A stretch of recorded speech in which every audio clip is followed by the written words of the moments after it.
Boa noite, meu irmão, boa noite, minha irmã. Estamos nós aqui para mais uma live da Igreja Evangélica Congregacional em Caxamurra. Vá chegando, vai deixando aí o seu like. Que prazer poder estar com você nesta quinta-feira, onde vamos estudar mais uma porção do segundo livro dos Reis. Boa noite, obrigado pela tua presença, pela tua companhia. Daqui a pouquinho nós vamos orar, mas eu queria pedir que você já deixasse aí a sua Bíblia aberta no segundo livro dos Reis, no capítulo 12. Essa será a meditação nesta noite. Quero dar as boas-vindas aos irmãos que já chegaram, que já estão conosco, que todos possam ser bem-vindos. Compartilha este link, deixa aí o seu like, convide outras pessoas para estarem junto conosco nesse momento de culto ao Deus bendito. Um abraço grande aos irmãos que não são da nossa comunidade de fé, aos irmãos que participam sempre conosco, de Minas Gerais, lá de São Lourenço, aos irmãos que participam conosco lá de Tocantins, de Brasília, onde quer que este vídeo possa chegar, aqueles que estarão conosco na live, que são do Rio de Janeiro, mas que não são da nossa comunidade de fé, da nossa igreja. Todos vocês sejam bem-vindos. Que bom pela tua presença, que bom pela tua companhia. Nós vamos orar, suplicando a Deus pelos enfermos, pelas famílias que estão enlutadas, suplicando que o Senhor em tudo nos abençoe, tá bom? Pega a sua Bíblia, deixa ela aí aberta. Vamos estudar hoje no livro dos Reis, segundo livro dos Reis, capítulo 12, um pouco acerca do reinado de Joás, tá bom? Deus bendito, Pai de amor, muito obrigado, Senhor, pela tua graça, pela tua misericórdia, que se renova em nossas vidas. Obrigado porque podemos estar juntos como Igreja de Cristo, pelo recurso da internet que o Senhor nos disponibiliza. Abençoa-nos, Senhor. Precisamos da tua palavra de consolo, de exortação, para que sejamos zelosos, mas que também sejamos perseverantes naquilo que o Senhor tem nos dado a realizar, a viver para o louvor da tua glória. Obrigado pela vida de cada irmão, de cada irmã, de cada família. Suplicamos ao Senhor pelos que estão enfermos, pelos que estão doentes. Mais uma vez lembramos da Suzy, da Dona Isabel, do presbítero Otacílio. Lembramos da irmã Norma. Agradecemos ao Senhor pela recuperação do irmão Luiz, recuperação do irmão Jacó Anselmo. Lembramos, Senhor, da mãe do nosso irmão Moisés, da Ilana, esposa do pastor Wesley. Cuida, Senhor, destas vidas. Tenha misericórdia de cada um deles. Também daqueles que perderam seus familiares, que estão enlutados, que haja consolo e que haja sempre uma oportunidade para que o teu nome seja exaltado, mesmo em meio às dores. Perdoa, Pai, os nossos pecados. Muito obrigado pela vida dos meus irmãos. É assim eu te oro, eu te agradeço, em nome de Jesus Cristo, o Redentor. Amém. Muito bem, meus irmãos. Segundo livro dos Reis, capítulo 12. Pega aí a sua Bíblia, abra. Quero deixar um abraço para cada um dos irmãos que nos acompanham em outros estados, Minas Gerais, Brasília, os que estão lá em Tocantins, os que estão no Paraná, que nem a Suzy e o Levi. Que Deus abençoe a vida de cada um de vocês. Hoje, vocês estão assistindo este vídeo agora, mas ele não está ao vivo. Então, se eu não responder a você aí no chat, você pode dar o seu boa noite. Eu peço, inclusive, que você dê, que você cumprimente os irmãos que estão participando desse momento junto com você, de culto a Deus, de estudo da palavra do Senhor. Eu, particularmente, não vou poder responder, porque eu estou gravando este vídeo alguns minutos antes de você assisti-lo. Então, não é ao vivo, né? Está lá gravado, vou estar subindo daqui a pouquinho, para que daqui a alguns poucos minutos você possa assistir este vídeo e participar desse momento de adoração a Deus. Então, eu não vou estar te respondendo simultaneamente aí ao seu cumprimento, à sua mensagem, por causa disso. Mas eu quero dizer da minha alegria, de satisfação, de depois olhar o vídeo, eu sempre olho lá o chat e ver que você deixou a sua mensagem, o seu boa noite. E eu fico muito feliz e agradecido por isso, tá bom? Não deixe de dar o seu like, o seu joinha e de compartilhar para que outros irmãos tenham acesso a este conteúdo, a esta mensagem. Se você ainda não se inscreveu no nosso canal, não deixe de fazer também. Perdão. Hoje nós vamos estudar o capítulo 12, estamos falando ainda acerca do Reino do Sul. Estamos falando a respeito de Judá, que tem a sua capital em Jerusalém. Daqui a pouco a gente vai retornar a falar a respeito do Reino do Norte, de Israel, capital Samaria, até que então Samaria seja invadida pelos assírios e o livro dos Reis vai continuar falando acerca de Judá e de Jerusalém, o Reino do Sul, tá bom? Mas a gente ainda vai voltar a falar acerca de Israel daqui a pouquinho. Mas hoje, no capítulo 12, nós vamos dar continuidade ao nosso estudo falando acerca do Reino do Sul. Já havia passado em torno de 125 anos, talvez 124 para ser mais preciso, que o templo havia sido construído em Salomão. O templo tinha passado por deteriorações comuns, né, à passagem do tempo, e ele estava precisando de uma reforma. Atalia, lembra, mãe de Acasias, que usurpou o trono, o governo dela também foi um governo que trouxe deteriorações,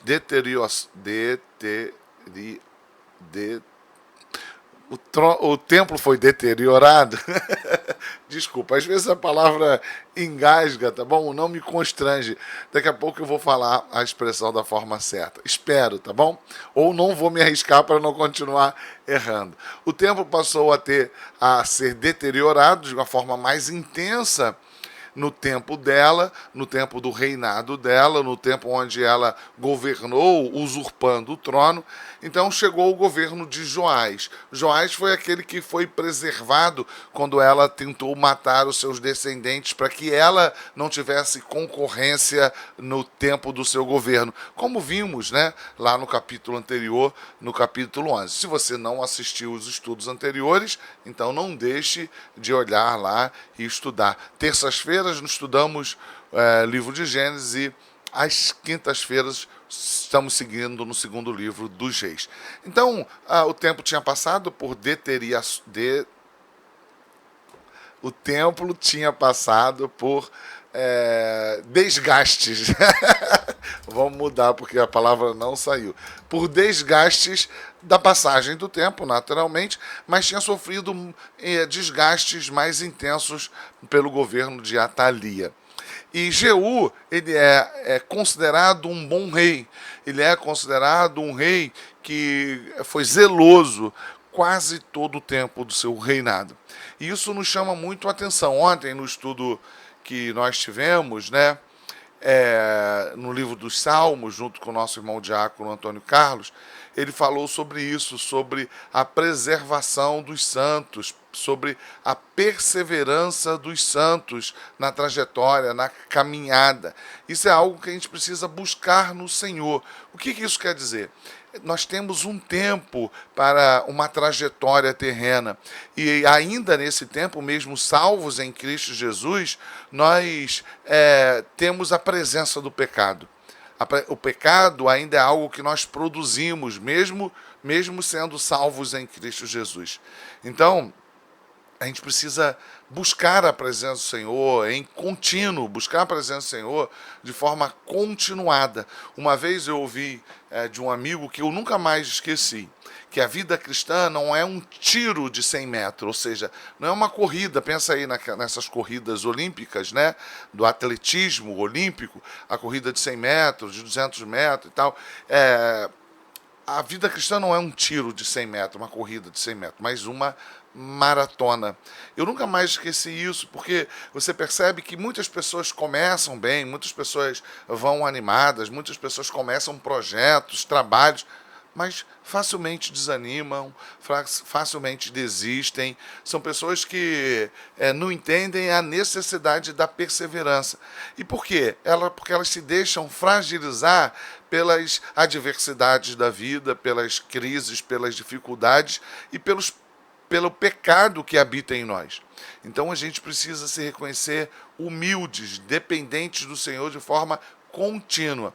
Então você vê pessoas que têm ministérios longínquos, né, longevos, pessoas que vivem uma vida eclesiástica durante muito tempo, servindo a vida, à igreja, à comunidade dos crentes, uma vida toda. São pessoas que são humildes, são pessoas que não são movidas pelo entusiasmo momentâneo.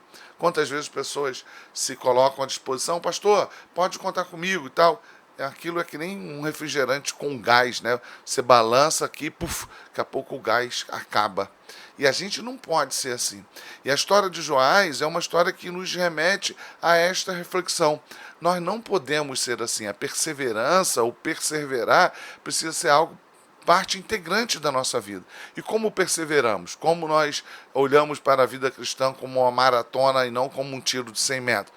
Reconhecendo a nossa dependência do Senhor, sendo humildes, buscando continuamente o ensino do Senhor na caminhada junto com a Igreja de Cristo Jesus. É assim que se dá a nossa purificação, é assim que nós somos usados no serviço da igreja, é assim que Deus é exaltado por meio da nossa vida. Todos aqueles que vão só pelo entusiasmo e não perseveram na dependência do Senhor, não persistem. E isso acaba fragilizando a igreja. E a história de Joás nos revela um homem zeloso, um homem cuidadoso, e que ficou responsável pela restauração do templo, depois de 124 anos do templo ter sido construído, depois de Atalia ter desgastado ainda mais o templo, né? Sem o cuidado, o zelo necessário, idólatra que ela era, né? E não cuidou do templo como um espaço sagrado que representava a presença de Deus. E Joás é um homem assim, zeloso, ele cuida do templo como algo sagrado, ou seja, que é um emblema da presença de Deus no meio do povo. No entanto, quando a gente olha para a trajetória final de Joás, a gente vê um homem que se envolveu com a apostasia, se envolveu com a desobediência a Deus. Então é muito triste isso, a gente olhar para uma história tão bonita, tão relevante, e essa não é a única, né? E a gente perceber estes desvios ao final da carreira. Na verdade, você não vai encontrar muita informação a respeito desses vacilos de Joás no capítulo 12 do segundo livro dos Reis. A gente vai terminar, inclusive, lendo o capítulo 24 de 2 Crônicas, porque é o livro das Crônicas, o segundo livro das Crônicas, que vai detalhar com mais precisão esses aspectos de fragilidades na parte final do ministério de Joás. E a gente vai perceber que não é por um acaso que isso se dá. A gente vai perceber que quando o sacerdote Joiada ele deixa de ser a referência, o líder na vida de Joás, Joás então ele desvia. E isso é muito emblemático, né? A gente precisa de pessoas para nos orientar. A gente precisa de pessoas mais experimentadas, reconhecidamente homens e mulheres de Deus, para que a gente possa compartilhar os nossos medos, as nossas dúvidas, as nossas dificuldades, para tomar conselhos. É algo importante isso, essa questão da reciprocidade, da mutualidade no corpo de Cristo. A gente precisa compartilhar as nossas necessidades e sermos aconselhados e vivermos esse processo de assistência, de admoestação mútua, como a Bíblia nos ensina. E é interessante a gente perceber isso, que quando Joiada deixa de ser uma referência na vida de Joás, ele vai descambar. E ele vai fazer coisas que mancham a sua trajetória, tá bom? Mas isso não está no capítulo 12. Se você chegou depois dos momentos introdutórios, quando eu estava cumprimentando os irmãos que tinham chegado, quero deixar aqui meu boa noite para você, que Deus abençoe. Eu não estou lendo os nomes dos irmãos que estão cumprimentando. Eu peço que vocês não deixem de dar aí o seu boa noite e cumprimentar os irmãos, porque este vídeo está gravado. Eu gravei alguns minutos antes do início da live, tá bom? Eu tinha um compromisso familiar na casa do meu irmão, então eu viabilizei o estudo de hoje fazendo uma gravação anterior e disponibilizando para você, tá bom, meu irmão, minha irmã? Deus abençoe. No ano 7º de Jeú, começou Joás a reinar e 40 anos reinou em Jerusalém. Era o nome de sua mãe Zíbia, de Berseba, e fez Joás o que era reto perante o Senhor, todos os dias em que o sacerdote Joiada o dirigia. A ideia que nos dá é que o autor não quis, como a trajetória de Joás está num capítulo só, no capítulo 12, a ideia que dá é que ele não quis dar ênfase aos problemas. Não que isso tenha deixado de ser registrado. Está lá em 2 Crônicas, capítulo 24, e a gente vai ver no final. Mas é uma trajetória tão bonita que dá a impressão que ele vai falar dos problemas, mas não vai detalhar esses problemas. A gente tem um registro disso no 2º livro dos Crônicas. Uma outra coisa importante que a gente vai perceber é que já no início, quando é tratado a trajetória positiva de Joás, há uma referência clara com a figura de Joiada. Perceba que é dito que ele teve uma avaliação positiva do seu reinado, mas enquanto Joiada era sacerdote. Então, a gente percebe isso que eu estava falando anteriormente. Não há tempo da gente precisar ser instruído. Já sou um homem vivido, já sou uma mulher madura, já não sou mais criança, já tenho 20 e poucos anos, já tenho 40, já tenho 60. Não existe isso.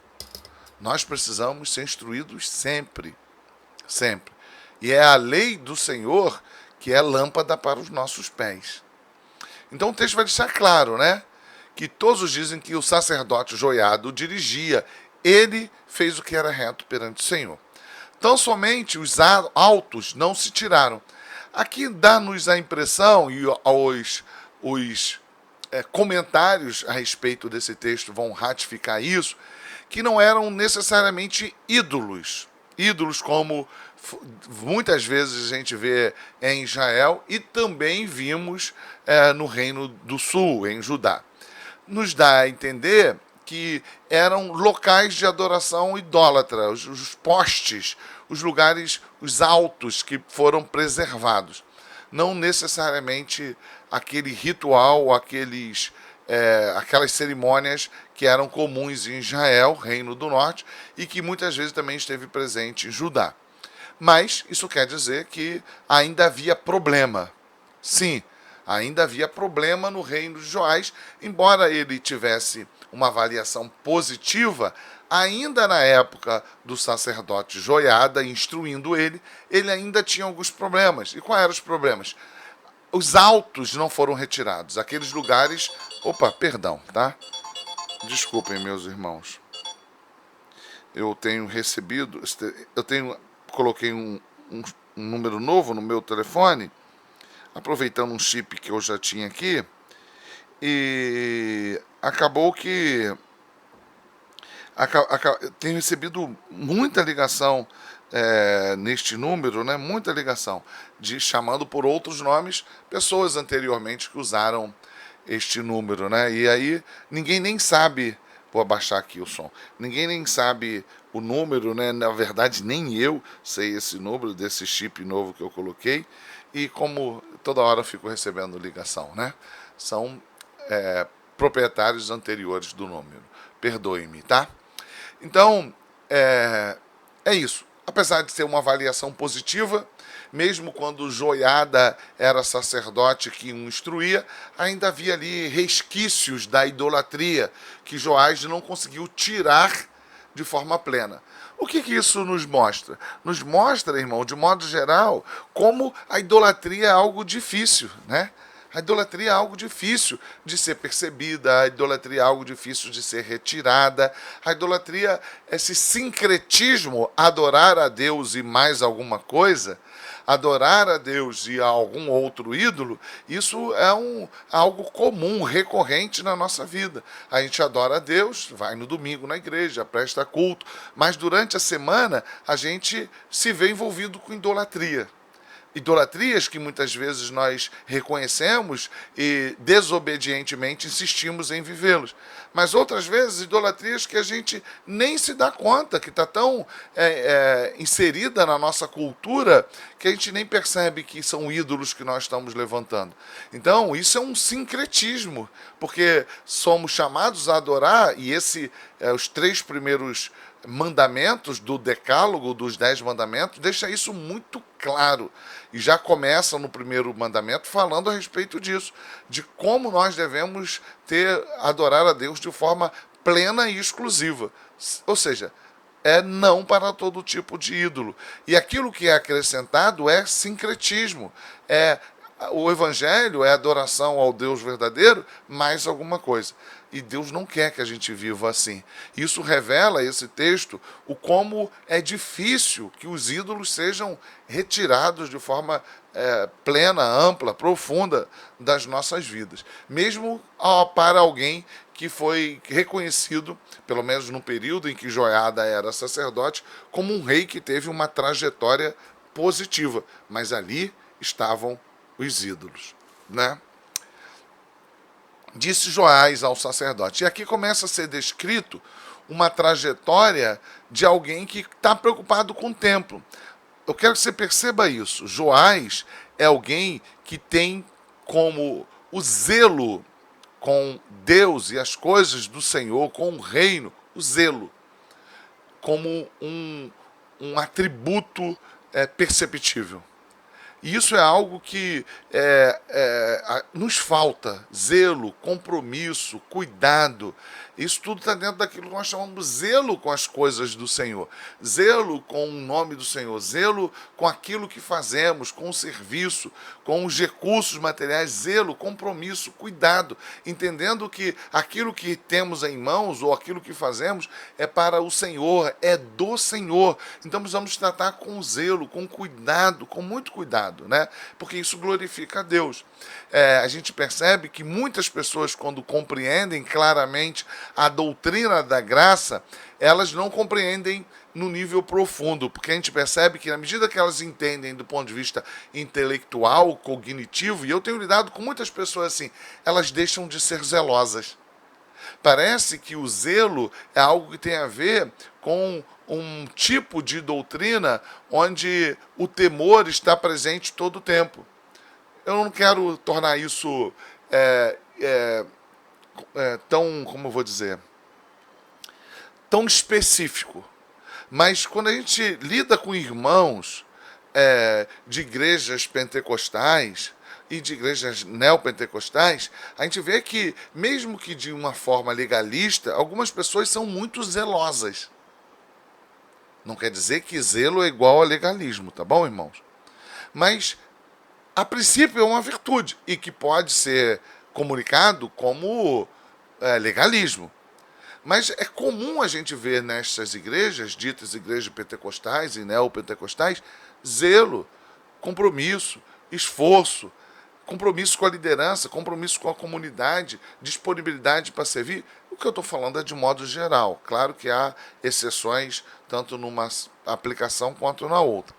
Mas muitas dessas pessoas, quando saem deste ambiente mais pentecostal, elas vão para as igrejas ditas históricas e vão para as igrejas ditas reformadas, ditas, né, chamadas assim, identificadas assim, e elas passam a compreender melhor a doutrina da graça e vão entender que a salvação não tem a ver com os nossos méritos, mas sim com os méritos de Cristo Jesus, e compreender isso desta forma é de fato um benefício.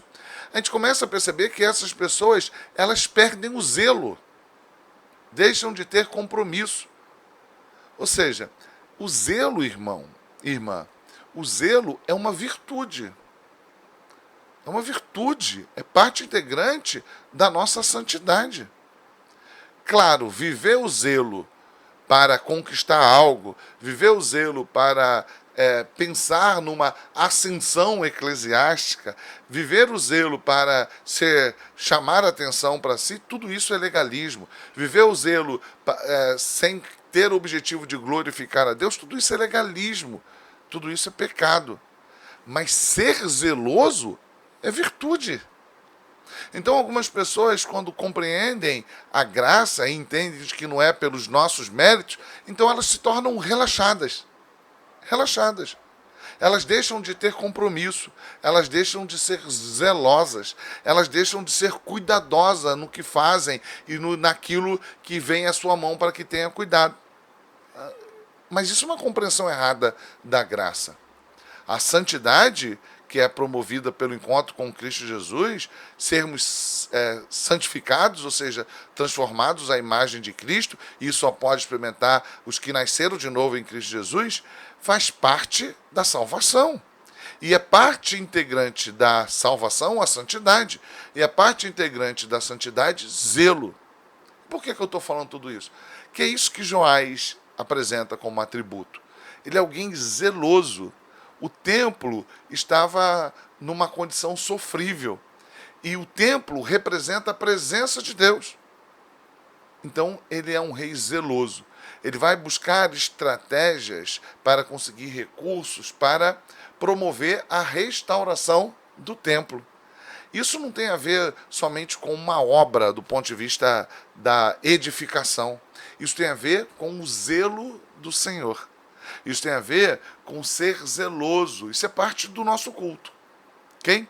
Então, eis um exemplo positivo de Joás. De Joás ao sacerdote, todo o dinheiro das coisas santas que se trouxer à casa do Senhor, a saber, a taxa pessoal, o resgate de pessoas segundo a sua avaliação, e todo o dinheiro que cada um trouxer voluntariamente para a casa do Senhor, recebam os sacerdotes, cada um dos seus conhecidos, e eles reparem os estragos da casa onde quer que se encontrem. Sucedeu, porém, que no ano 23º do rei Joás, os sacerdotes ainda não tinham reparado os estragos da casa. Ou seja, eles não foram zelosos naquilo que eles deveriam fazer. Eles não cumpriram as atribuições que eles deveriam cumprir. Não foram zelosos. Mas Joás vai se revelar sobremodo zeloso. Então o rei Joás, versículo 7, chamou o sacerdote Joiada e os mais sacerdotes e lhe disse: por que não reparais os estragos da casa? Agora, pois, não recebais mais dinheiro de vossos conhecidos, mas entregai-o para a reparação dos estragos da casa. Ou seja, o dinheiro que entrar agora, a gente vai dar um fim, um objetivo, que é a restauração do templo, restauração do edifício. A gente vai ver que parte desse dinheiro vai permanecer com os sacerdotes, o que nos dá a entender que era para a manutenção da vida deles. Mas o restante desse dinheiro deveria ser encaminhado para a restauração do templo. Cuidado, ele não gostou, porque passou muito tempo e a obra do ponto de vista da edificação, da construção, a obra do ponto de vista da construção civil, né, não foi feita. E o templo precisava ser restaurado. Já tinha se passado mais de 125 anos. O templo precisava de restaurações. A Atalia tinha trazido prejuízo, desgastes físicos, patrimoniais para o templo. E agora ele se revela ainda mais zeloso. Ele responsabilizou os sacerdotes para que fizessem isso, mas não fizeram. Então ele vai dizer, versículo 8, consentiram os sacerdotes assim em não receberem mais o dinheiro do povo, como em não repararem os estragos da casa. Ou seja, deixou de ficar sob o cuidado deles porque eles não fizeram. Porém, o sacerdote Joiada tomou uma caixa e lhe fez na tampa um buraco. E o apôs ao pé do altar à mão direita dos que entravam na casa do Senhor. Os sacerdotes que guardavam a entrada da porta depositavam ali todo o dinheiro que trazia à casa do Senhor. Quando viam que já havia muito dinheiro na caixa, o escrivão do rei subia com um sumo sacerdote, contavam e ensacavam o dinheiro que se achava na casa do Senhor. O texto não está falando sobre isso não, mas esse é um princípio que eu compartilhei com os irmãos na medida que a gente foi organizando a nossa comunidade de fé, né? Existem coisas que a gente deve sempre fazer acompanhado com outras pessoas. Isso é extremamente importante para dar transparência. Vai fazer a contagem do dinheiro? Então chama outro irmão para que acompanhe, para que faça o registro junto com você. É ideal que tenha mais do que um tesoureiro. É ideal, como é no sistema congregacional, que o pastor não esteja envolvido com dinheiro. Existem pessoas que a igreja mesmo escolheu, reconheceu, para que essas pessoas possam ser os tesoureiros envolvidos com isso. Tudo isso para dar segurança, transparência. E a gente está vendo essa metodologia aqui. Aquele que foi lá tratar com um tesouro, com as coisas dos recursos que serão usados no templo, ele não está sozinho. O texto não é especificamente falando sobre isso, mas eu não quis perder a oportunidade, tá bom? Para que a gente fale a respeito de transparência, de honestidade, de verdade. Isso também é parte do zelo, né? Isso é parte integrante do nosso compromisso com as coisas do Senhor. Versículo 11. O dinheiro, depois de pesado, dava nas mãos do que dirigiam a obra e tinham o seu cargo à casa do Senhor. Eles pagavam os carpinteiros, aos edificadores que reparavam a casa do Senhor, como também os pedreiros aos cabouqueiros, e compravam madeiras e pedras lavadas para repararem os estragos da casa do Senhor, e custeavam todo o necessário para a conservação da casa do Senhor. Mas do dinheiro que se trazia à casa do Senhor não se faziam nem taças de prata, nem espivitadeiras, nem bacio, nem trombetas, nem vaso algum de ouro ou de prata para a casa do Senhor. O que ele está dizendo? Não era a época de fazer utensílios. A casa do Senhor já tinha os utensílios e não precisava. Por quê? Porque havia uma outra prioridade. É o estabelecimento de prioridades. Quem estuda planejamento, quem entende um pouquinho de gestão, de administração, sabe que nos planejamentos, no plano de desenvolvimento também patrimonial ou em qualquer área pedagógica, você precisa estabelecer prioridades. Então há necessidade de você estabelecer ordem naquilo que você vai fazendo, e aí você vai usar como critério o critério das prioridades que são estabelecidas. É isso que ele está dizendo aqui, né? Porque versículo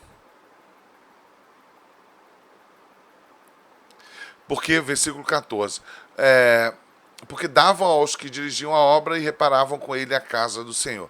Também não pediam conta aos homens em cujas mãos entregavam aquele dinheiro para dar aos que faziam a obra, porque procediam com fidelidade. Ou seja, é um conjunto, é uma corrente de zelo, de cuidado, de fidelidade.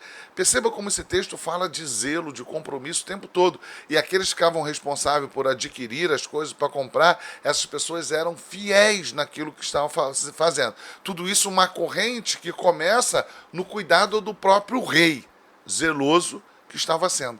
Então, assim, perceba como é triste, né? A gente falar de forma tão positiva do rei, observando esse atributo do zelo, do cuidado, que é parte integrante da santificação. E é importante que a gente fale isso, né? Zelo não é igual ao legalismo. O zelo usado de forma pecaminosa que se transforma em legalismo. Mas o zelo não, o zelo é virtude. E a gente precisa entender que, salvos em Cristo Jesus, santificados, devemos ser zelosos. A ideia de que a graça nos salvou pelos méritos de Cristo Jesus não nos desobriga a sermos zelosos. Precisamos ser zelosos em tudo o que fazemos. Fazermos da melhor forma possível, de modo que o Senhor se agrade. Da melhor forma possível, né? Sigamos. Mas o dinheiro da oferta pela culpa, aí ele está falando de algumas coisas que são tratadas lá em Levítico, no capítulo 7.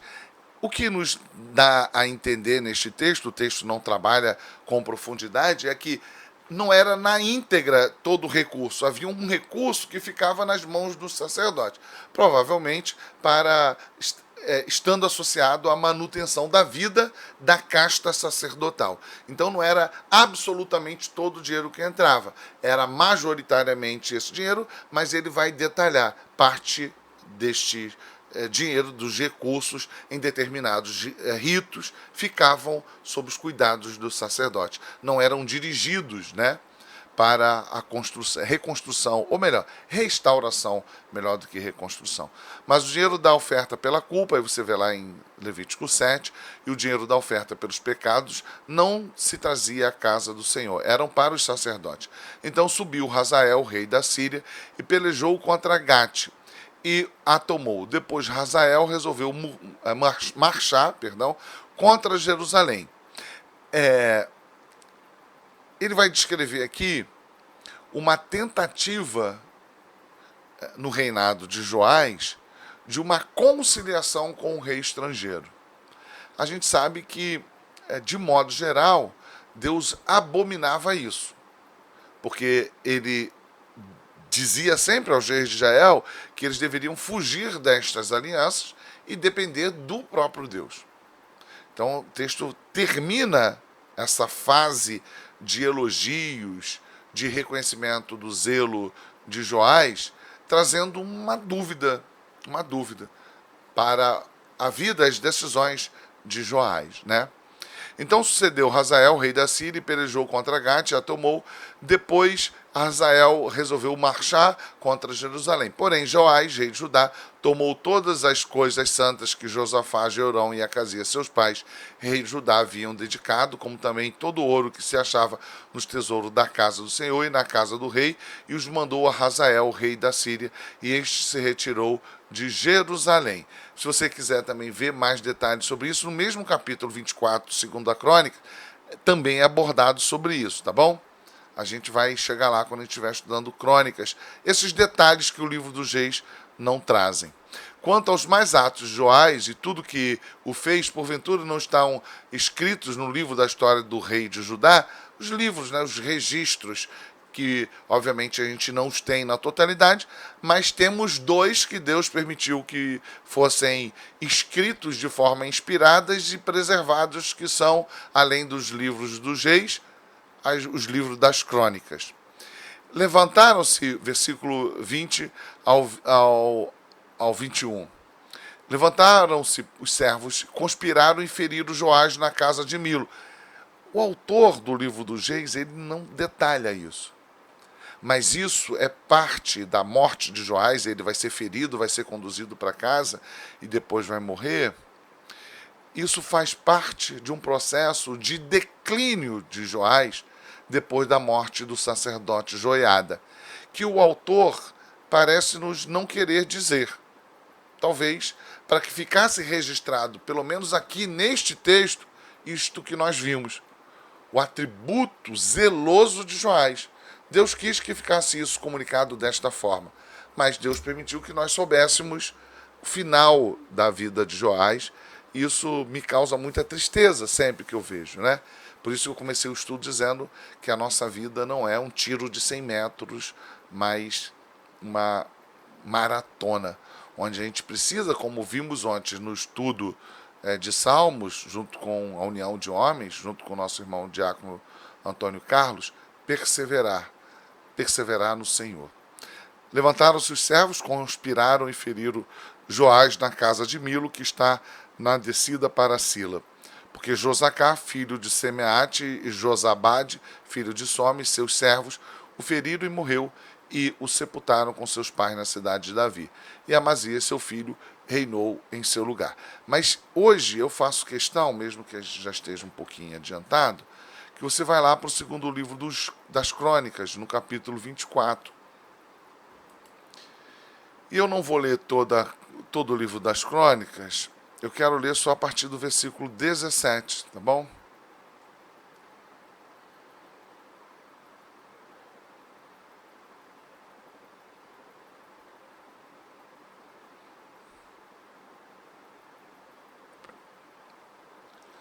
Isso, versículo 17. Deixa eu ver.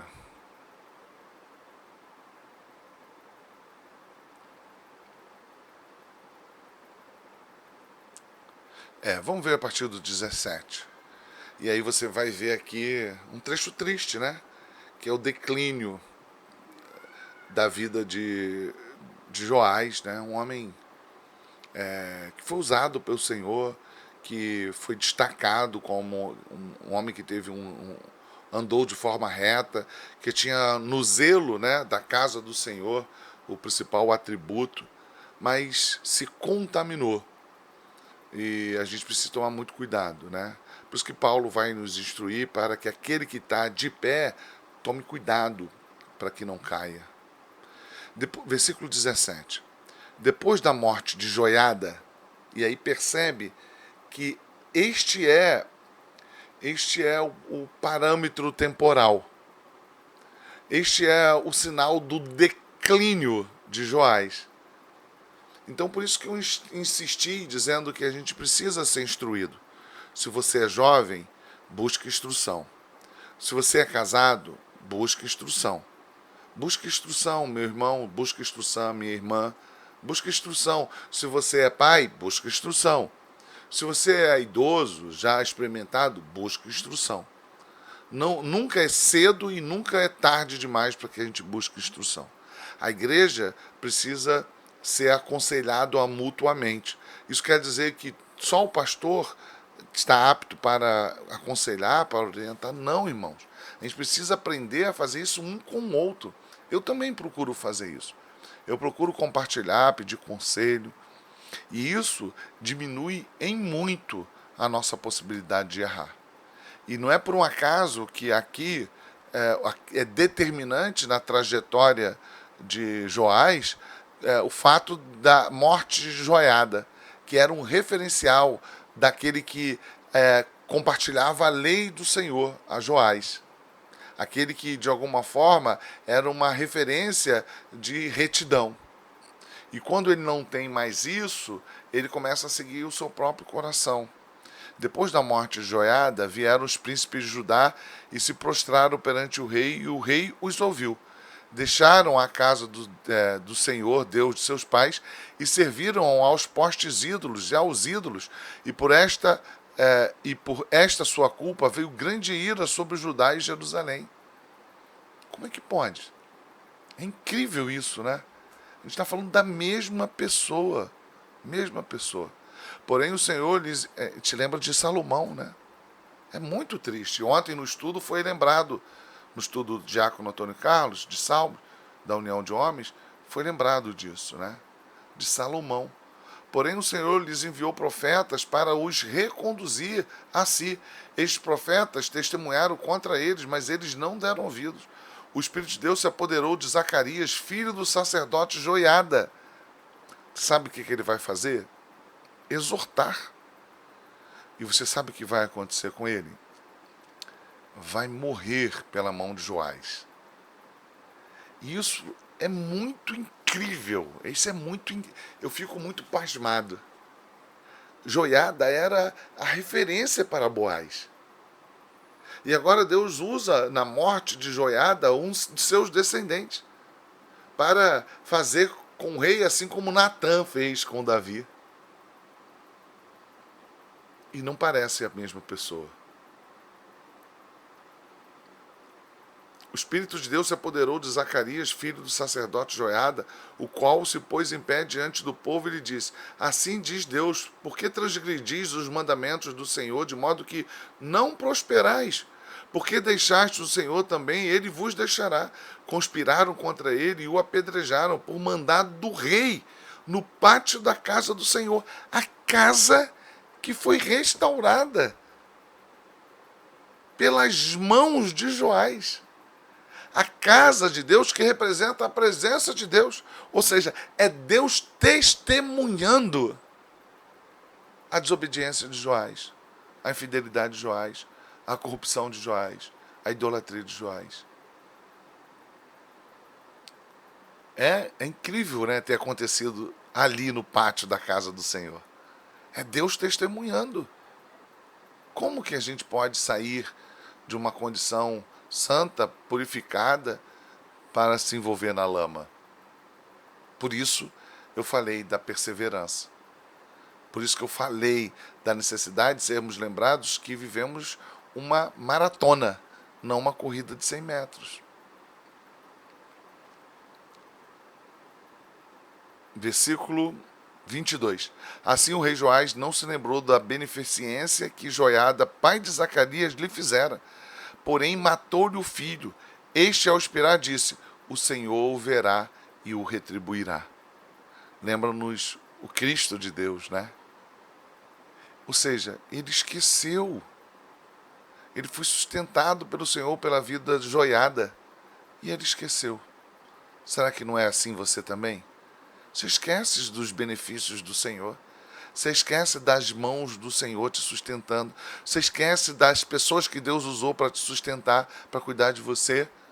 E você quer cumprir, contra tudo e contra todos, quer cumprir o desejo do seu coração.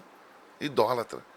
Coração obstinado. E as pessoas que vão sofrer, não importa. E a ofensa do Senhor, não importa. Importa que o meu coração obstinado cumpra a sua vontade. Deus nos livre disso, de corações obstinados. Joás era um homem exemplar, zeloso da casa do Senhor. Antes de findar o ano, subiu contra Joás o exército dos Círios, e vindo a Judá e a Jerusalém, destruíram dentre o povo a todos os seus príncipes, cujo despojo remeteram ao rei de Damasco. Ainda que o exército dos Círios viera com poucos homens, contudo o Senhor lhes permitiu vencer um exército muito numeroso dos judeus, porque estes deixaram o Senhor, Deus de seus pais. Assim executaram os Círios os juízos de Deus contra Joás. Deus enviou uma nação estrangeira para sentenciar. A gente viu isso no segundo livro dos Reis, né, no capítulo 12. Um complementa o outro. Quanto aos Círios, se retiraram dele, deixando gravemente enfermo. Viu? Lembra disso? Que ele foi para casa, ferido. Conspiraram contra ele os seus servos por causa do sangue dos filhos do sacerdote Joiada. Dos filhos do sacerdote Joiada. E o feriram no seu leito e morreu. Sepultaram na cidade de Davi, porém, não no sepulcro dos reis. O livro segundo Reis não fala disso, né? A gente só vê esses detalhes em segunda Crônicas. Foram estes os que conspiraram contra ele: Zabade, filho de Semeate, a Amonita; Jeozabade, filho de Sinrite, a Moabita. Quanto a seus filhos e as numerosas sentenças proferidas contra ele e a restauração da casa de Deus, eis que estão escritos no livro da história dos reis. Em seu lugar reinou Amazias, seu filho. Então, esses detalhes não são trazidos no segundo livro dos reis, no capítulo 12. É trágico, né? Eu fico sempre muito baqueado. Como pode? Como pode ter matado, como ele pode ter ferido o filho de Joiada? Aqui no final bota no plural, diz filhos. Então, provavelmente a gente vai observar, vai ver que não foi um único filho. Não foi somente Zacarias que ele matou, filho de Joiada. Ele matou os outros filhos de Joiada. Não me venha dizer aquilo que Deus quer me dizer. Coração obstinado. Coração obstinado. E Zacarias vai morrer no templo, o texto diz isso, né? No templo da casa do Senhor, perdão, no pátio da casa do Senhor. Como se dissesse: Deus é testemunho do sacrifício deste homem inocente que proferiu as suas palavras para o rei que estava em desobediência. Vou parar por aqui. Que o Senhor fale ao teu coração, meu irmão, minha irmã, e que esse tempo seja um tempo para que você pense, né? Que toda ingratidão seja retirada do nosso coração e que o Senhor nos preserve no caminho santo. Não desista não, meu irmão, minha irmã. Persevere. É uma trajetória longa, o tempo que o Senhor permitir que você vive. Termine a sua trajetória de modo que você deixe aqui um legado, a imagem de Cristo Jesus manifestada na sua vida. Se você anda desejoso de seguir o seu coração, contrário à lei de Deus, contrária à lei de Deus, se for o teu caso, minha irmã, repense e volte ao primeiro amor. Volte a ser zeloso, zelosa com as coisas de Deus, obediente. Vamos orar. Vamos orar. É uma mensagem de exortação. Uma mensagem do Senhor para as nossas vidas, nos admoestando. Cuidado, muito cuidado. E se você já caiu, é uma convocação para você não terminar a sua vida em desobediência, obstinado. Volte ao primeiro amor, volte à obediência, volte ao zelo, volte ao serviço da casa do Senhor, volte à adoração. Vamos orar. Deus bendito, Pai de amor, muito obrigado pela Tua palavra santa que chegou aos nossos corações. Que o Teu Santo Espírito continue a falar a cada um de nós. Que haja arrependimento, que haja santificação. Faz-nos zelosos, hoje, amanhã e depois.